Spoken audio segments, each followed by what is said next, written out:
ሊሰማ ኢየሱስ ዳግም ይመጣ። ደስ ይበለን እንዘምር ኢየሱስ ዳግም ይመጣ። ይመለሳል ይመለሳል ኢየሱስ ዳግም ይመጣ።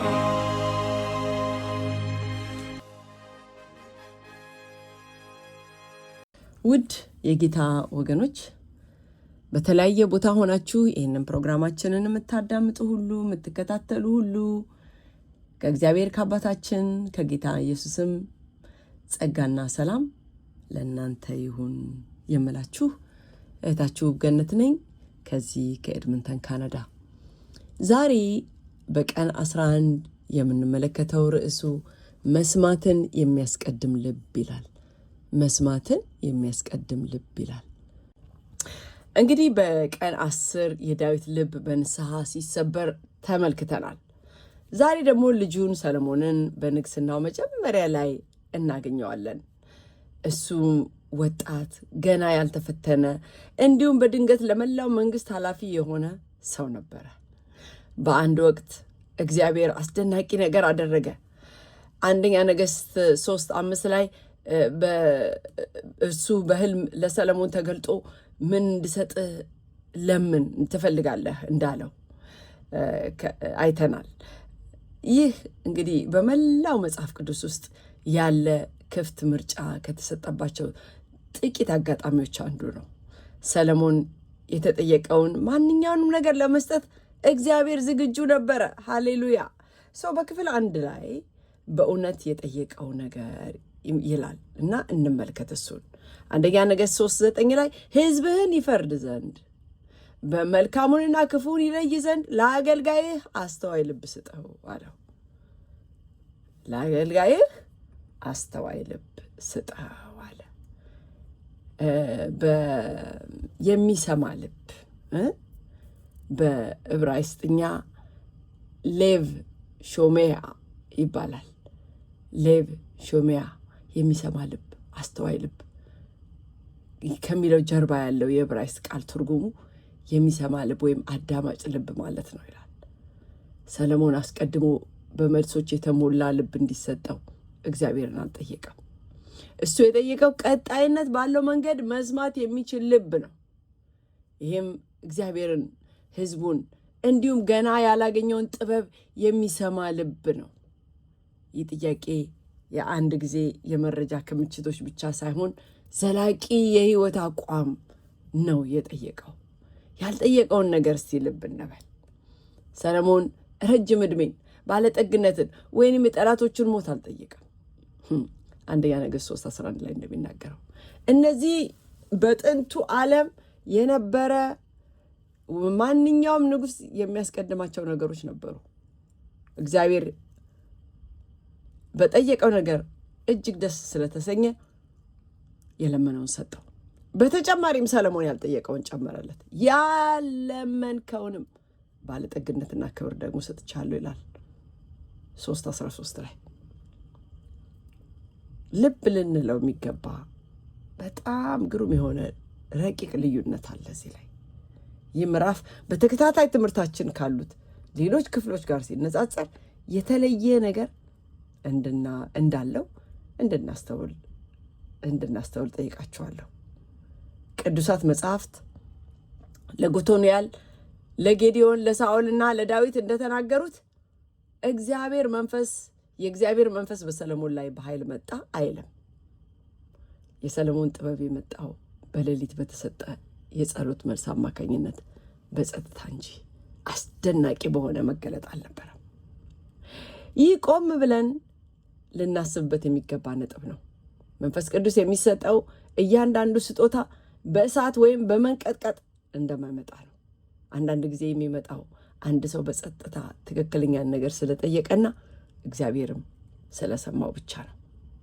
ከዘመናት በኋላ ኢሳይያስ ስለሚመጣው መሲህ ሲናገር በኢሳይያስ 11:2 ላይ የእግዚአብሔር መንፈስ የጥበብ መንፈስ ያርፍበታል በማለት ይገልጻል። ይህም ጥበብን ከመንፈስ ቅዱስ ሕልውና ጋር ለዘላለም ያገናኘዋል። የሰለሞን ጥበብ ከመንፈስ ቅዱስ የተለየ አልነበረም። ልዩነቱ በዚህ ተከታታይ ትምህርት ውስጥ እንዳሉት ሌሎች ሰዎች ያ አስደናቂ ውጫዊ መገለጥ አልነበረው። ክፍል 2 ደግሞ ጥበብ ተግባርና ከጀርባው ያለው ማስጠንቀቂያ ይላል። የቀጠለውን ታሪክ አስቀድማችሁ ታውቁታላችሁ ወገኖቼ።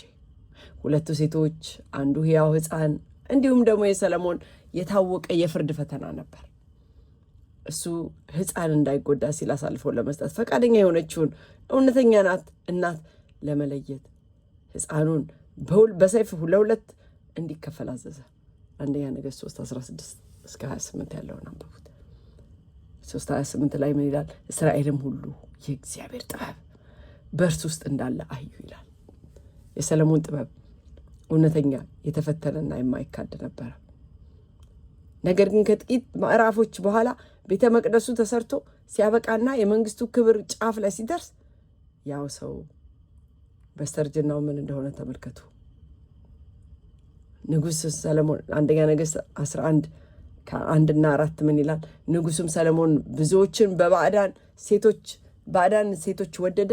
ሰለሞንም በሸመገለ ጊዜ ሚስቶቹ ልቡን ወደ ሌሎች አማልክት አዘነበሉት። ልቡም እንደ አባቱ እንደ ዳዊት ልቡ ከአምላኩ ከእግዚአብሔር ጋር ፍጹም አልነበረም ይላል። አቤት ያሳዝናል። መቼም ወገኖቼ በዓለም ላይ ከኖሩት ሰዎች ሁሉ እጅግ ጥበበኛው ሰው አመንዝሮና ሰው ገድሎ ከነበረው ከገዛ አባቱ ጋር ሲነጻጸር ዝቅ ብሎ ተገኘ። ይህ የሆነው ሰለሞን ጥበብ ስላነሰው አልነበረም። በአንድ ወቅት የለመነው ያ የሚሰማ ልብ በስኬት በምቾትና በስምምነት በተሞሉ ረጅም ዓመታት ውስጥ ቀስ በቀስ መስማቱን ስላቆመ ነው። ታዲያ ወገኖቼ በዚህ ሁሉ እነዚህን ሁሉ ትምህርቶች ወደ እኔና ወደ እናንተ እንዴት አድርገን እናስገባው? ወደ እኔና ወደ እናንተ ህይወት ከሰለሞን ታሪክ ጀርባ ያለው አሳሳቢ ትምህርት ነው ወገኖቼ። የሚሰማ ልብ አንዴ ተቀብለን ለዘላለም በራሱ ጊዜ ይዞን የሚቀጥል ነገር አይደለም። እሱ ምን ጊዜም መስማትን መቀጠል አለበት ወገኖቼ። ሰለሞን በሰዎች መካከል ያሉ እጅግ ከባባድ ክርክሮችን መፍታት ችሏል። ከ3000 ዓመታት በኋላም የሚመሩንን ምሳሌዎች መጻፍ ጀምሯል ችሏል። ነገር ግን በገዛ ህይወት ውስጥ እጅግ ወሳኝ የሆነውን ድምፅ መስማት ቀስ በቀስ አቆመ። ዛሬ ወገኖቼ ተማሪዎች ወደ ትምህርት ቤት ሲመለሱ፣ ሌሎቻችን ደግሞ ቤተሰቦች ወደ አዲሱ ዓመት ስንገባ ብዙዎቻችን በዚህ ወቅት እግዚአብሔርን ጥበብ በቅንነት እየጠየቀን እንገኛለን። ይህም ለትምህርት፣ ለውሳኔ፣ ለግንኙነት ወይንም ለጤና ሁኔታ የሚሆን ጥበብ ነው። ያ ጸሎት ወገኖቼ መልካም ነው። ያዕቆብ ማንም ጥበብ ቢጎለው ለሁሉም በልግስና የሚሰጠውን እግዚአብሔርን ይለምን ይለናል። ነገር ግን የሰለሞን ሙሉ ህይወት የሚያሳየው አንዴ መለመን በቀሪው ዘመን ሁሉ መስማትን ከመቀጠል ጋር አንድ እንዳልሆነ ነው። እኔና እናንተ በየዕለቱ ይህንን ጥበብ ልንለምን ልንጸልይበት ይገባናል። የሚሰማ ልብ በየዓመቱ መስማትን መምረጥ አለበት። የሚሰማ ልብ በየቀኑ በየወሩ መስማትን መምረጥ አለበት። በተለይም መስማት ማቆም ቀላል በሚሆንበት በምቾትና በስኬት ወቅት ይህ እጅግ አስፈላጊ ነው። ታዲያ በክርስቶስ አዲስ መሆን ወገኖቼ ጌታ ኢየሱስ በዘመኑ ለነበሩት የሃይማኖት መሪዎች ከሰለሞን የሚበልጥ ከዚህ አለ ብሏቸዋል። ማቴዎስ 12:48 ላይ ጴጥሮስም ክርስቶስ አንደኛ ቆሮንቶስ 1:30 ላይ ከእግዚአብሔር ዘንድ ለእኛ ጥበብ ሆነልን በማለት በግልጽ ይነግረናል። ሰለሞን ጥበብን እንደ ስጦታ ተቀብሎ በመጨረሻ ትኩረት መስጠቱን አቆመ። በክርስቶስ ግን ጥበብ የተሰጠ ስጦታ ብቻ ሳይሆን እኛ በእርሱ ውስጥ የምንኖርበት አካል ነው።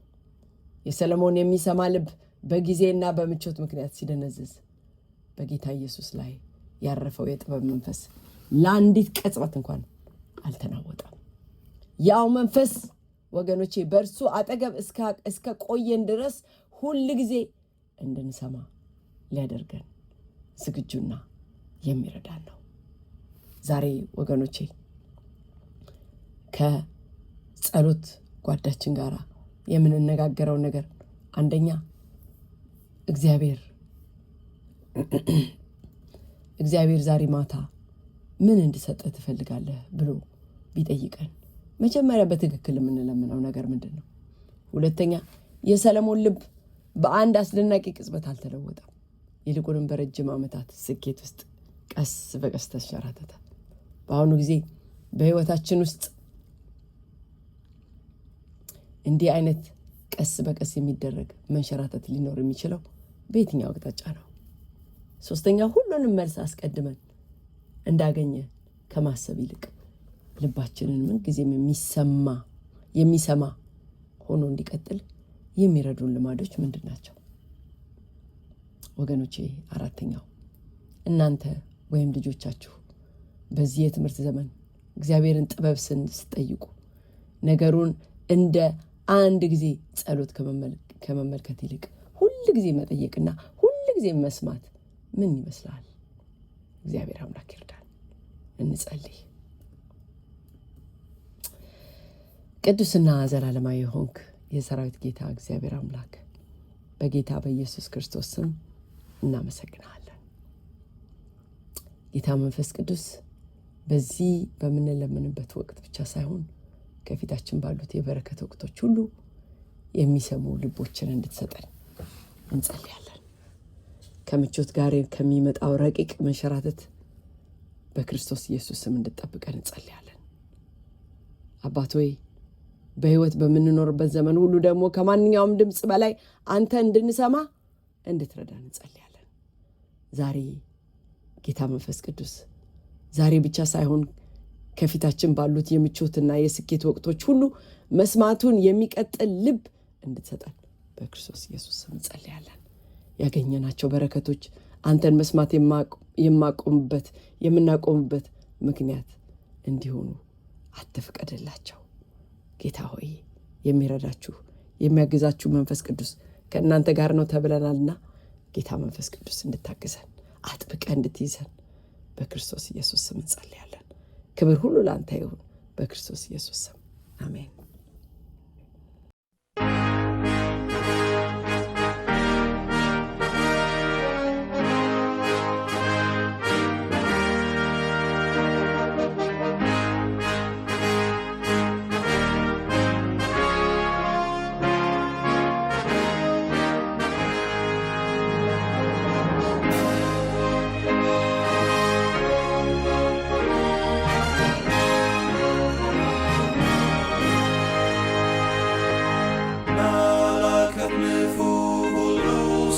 ሰማ ኢየሱስ ዳግም ይመጣል።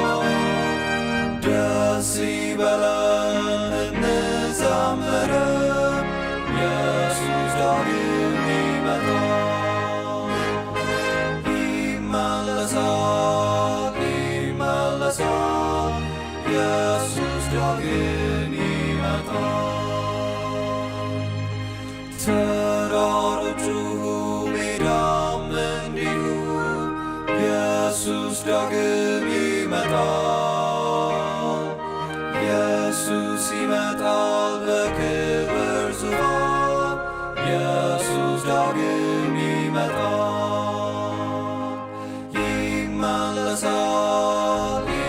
ይመለሳል ኢየሱስ ዳግም ይመጣል። ፍጥረቱ ሁሉ ይናገረናል፣ ኢየሱስ ዳግም ይመጣል። እስከ ባህር ዳር ሁሉ ያየዋል፣ ኢየሱስ ዳግም ይመጣል። ይመለሳል ኢየሱስ ዳግም የምድር መናወጥ ለሰዎች ይላል፣ ኢየሱስ ዳግም ይመጣል። አውሎ ነፋስም ያስታውቀናል፣ ኢየሱስ ዳግም ይመጣል። ይመለሳል፣ ይመለሳል፣ ኢየሱስ ዳግም ይመጣል። ሕዝብም ይቆጣል፣ በዚህ ይታወቃል፣ ኢየሱስ ዳግም ይመጣል።